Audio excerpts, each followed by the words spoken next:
Tourne sans s'arrêter. Et pourquoi je cours derrière dans les airs. Salut la compagnie! En direction de Tel Aviv, aujourd'hui, veille de Pessah 2022, 5782. Je suis avec mes petits bambinos et on va vous faire une vidéo rapide. Alors aujourd'hui, Chaya, approche-toi mon amour. Aujourd'hui, on va discuter un petit peu. Alors déjà, la surprise a été faite. On leur raconte la surprise ou pas? Ouais, C'est quoi, Chaya, surprise?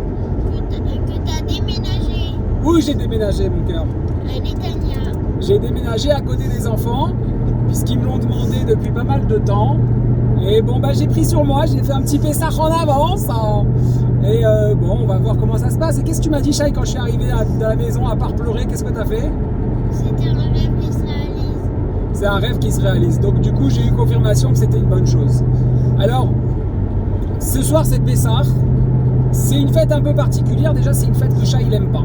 Je déteste cette fête. Voilà. Tu peux nous dire pourquoi tu la détestes? Comme ça, c'est réglé. Parce qu'il n'y a aucun intérêt dans cette fête. Il n'y a aucun intérêt dans cette fête. Et je lui ai dit, attends mon cœur un petit peu, je vais faire une petite vidéo rapide et je vais expliquer quelques petites choses. Pour tous ceux qui font la Pessah en pensant que Pessah c'est raconter qu'est-ce qui s'est passé quand on était en Égypte, c'est-à-dire il y a 2500 ans, bah en réalité ils se trompent grandement. C'est-à-dire que tout ce que fait la Torah, c'est pour notre quotidien, c'est pour aujourd'hui. Tu comprends, chérie? Oui. C'est pour nos problématiques d'aujourd'hui. Bien sûr que ça peut apporter de connaître l'histoire de nos ancêtres. Bien sûr que ça peut apporter, comme on dit par exemple, de se rapprocher de nos parents pour que nos jours se rallongent. C'est ce Rav Citruc un jour, à la Vachalom, qui avait expliqué ça. C'est qu'il y a deux manières de comprendre comment on peut rallonger nos jours sur la terre en faisant Kibboud Avahem. D'une part, par une donnée mathématique et kabbalistique, que Dieu il décide que, mais on ne sera jamais dans les comptes de Dieu.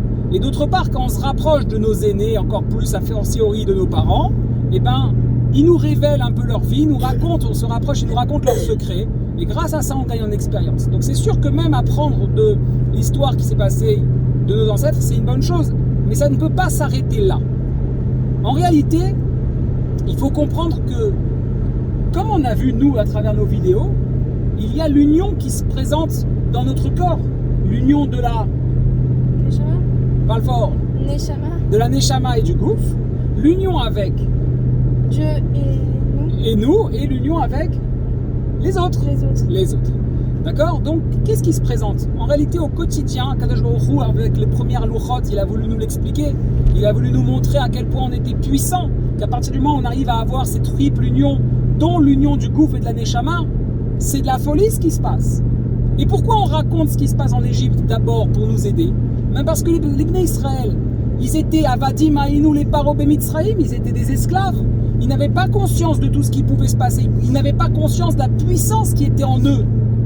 Encore moins en tant que Ham Israël, ils n'avaient pas conscience de ça.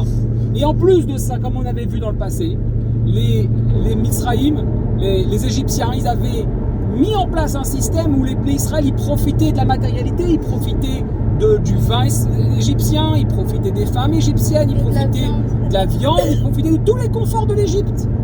Et donc, qu'est-ce qui s'est passé? Pour qu'ils se prennent conscience de cette puissance qu'ils avaient en eux, il fallait enlever tout ça. Il fallait couper le chametz. Le chametz, ça signifie quoi? Ça signifie La levure. la levure, ça c'est la différence effectivement entre la matzah et le pain. Mais le chametz dans notre quotidien, ça signifie tout ce qui nous empêche d'avancer. La colère, la culpabilité, la jalousie, la tristesse, ou bien parfois nos propres défauts. Si on est balagan, si on est désordonné, si on a tendance à prendre à cœur et être trop sensible, tout ce qui va nous empêcher d'aller vers l'autre, si on a du mal à être sociable facilement, par exemple, tout ce qui va nous empêcher de montrer notre propre puissance, de prendre des risques. On a peur de prendre des risques parce qu'on veut investir dans différentes choses, on veut acheter une maison, mais on ne sait pas si on va pouvoir rembourser le prêt, on s'inquiète, on manque d'émouna.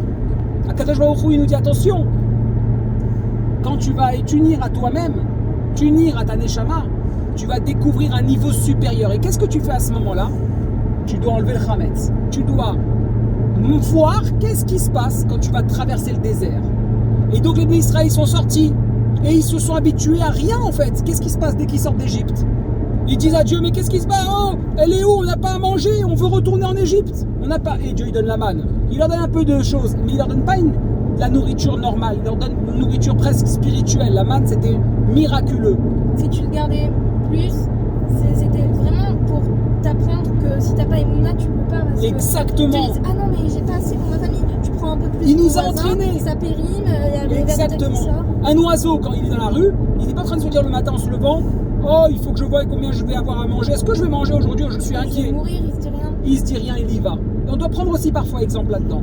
Et Akadosh Baruch Hu, il nous demande d'enlever tout le confort qu'on a, tout le confort, pour pouvoir aller jusqu'au bout et découvrir ce quelque chose. C'est quoi ce confort? C'est un confort matériel. C'est-à-dire qu'on roule dans une grosse voiture, on mange de la pizza, on a autant de nourriture, on a le frigo qui va exploser. Et nous, on ne le comprend pas. C'est-à-dire quoi, quand on va voir les magasins, à quel moment de l'année ils font le plus de chiffres?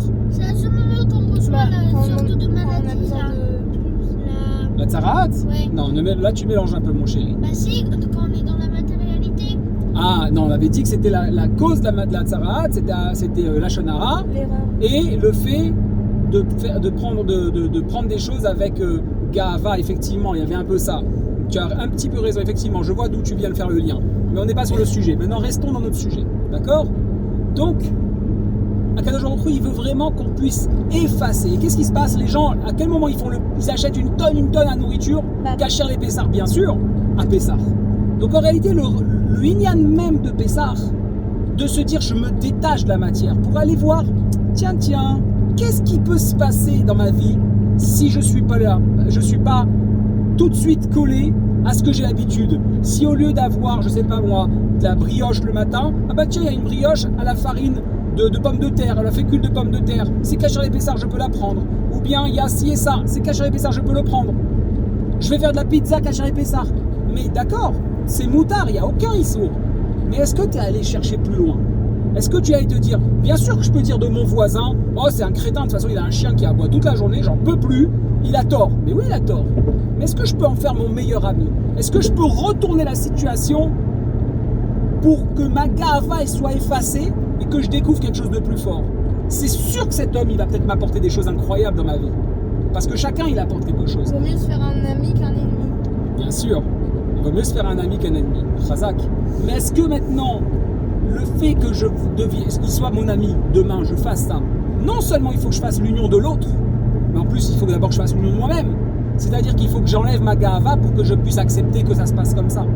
Donc on voit ici dans Pessah que ceux qui pensent qu'ils vont lire la Gada et que c'est juste une histoire qui s'est passée il y a 2000 ans et ça s'arrête à ce niveau-là, n'ont rien compris. La Gada, c'est l'histoire de notre présent. C'est comment on fait pour enlever nos limites. Remplacer Mitzraïm. À chaque fois que vous lisez Mitzraïm, on va lire ça ensemble les enfants ce soir. À chaque fois que vous lisez l'Égypte, Mitzraïm, remplacé par limite. À chaque fois que vous lisez Matzah, Maror, etc., tout ce qui conclut, tout ce qui participe à la Haggadah, remplacé par l'ego, par la culpabilité, par tout ce qui nous bloque dans notre développement et dans notre puissance. Ou la Emouna, parfois ça peut être la Emouna dans le sens, je manque de Emouna. La foi en moi aussi, la confiance en moi. Si à chaque fois qu'on arrive à lire ce texte et à voir ce qui se passe et on dépasse ces limites-là, on rentre dans l'union de l'autre. C'est pour ça que ce soir, on va faire un grand seder avec 60 personnes. On va être dans l'union avec l'autre. Alors, il y aura peut-être à table des gens qui vont un peu nous embêter, qui prennent trop de place, qui ont bu toute l'eau qu'il y avait, qui passent pas les assiettes ou qui parlent trop fort. Mais si on arrive à transcender ça, on va pouvoir découvrir le meilleur de l'autre.